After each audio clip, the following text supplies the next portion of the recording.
Hello, it's Nikki. How you doing today? I want to talk about the glow up, as the kids may say.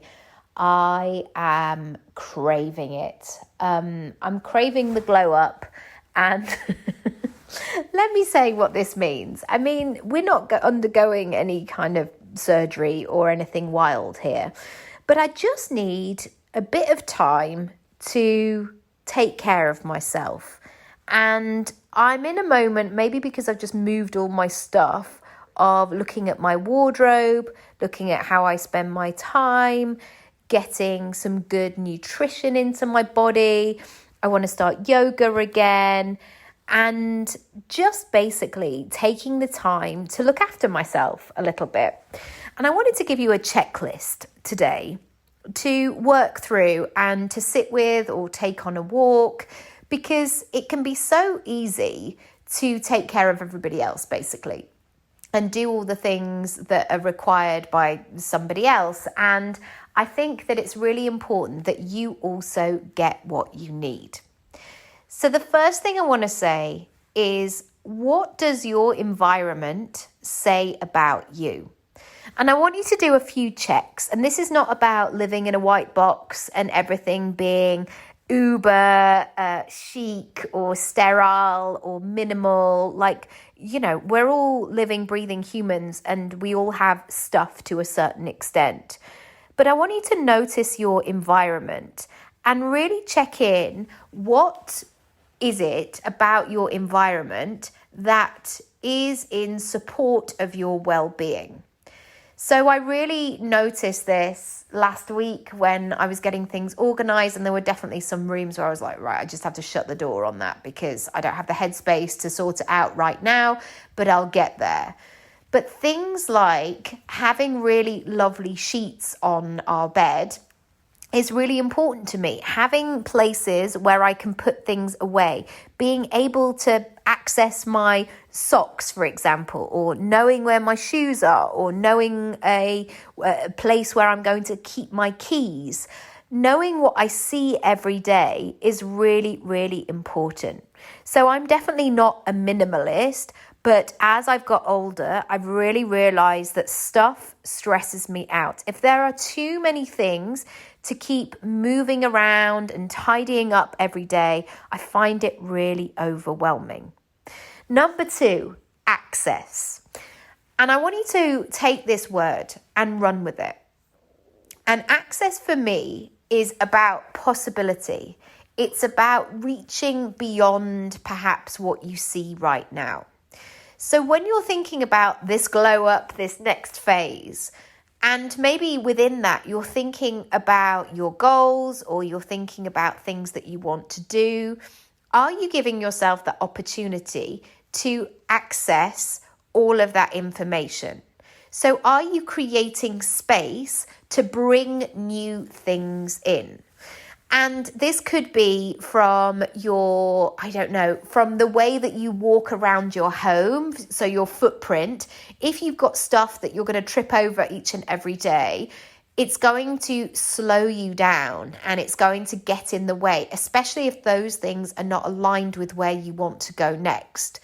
Equally, if I know that I want to do something bold in my life, in my career, whatever it might be, I have to start accessing all sorts of different opportunities and doing it in a way that perhaps I haven't worked in before.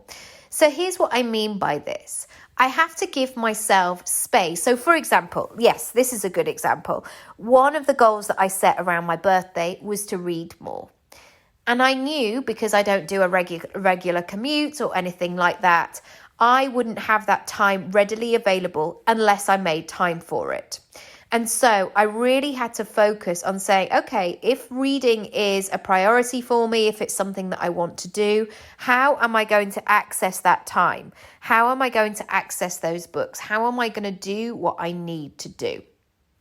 Number 3, nourishment and nurturing.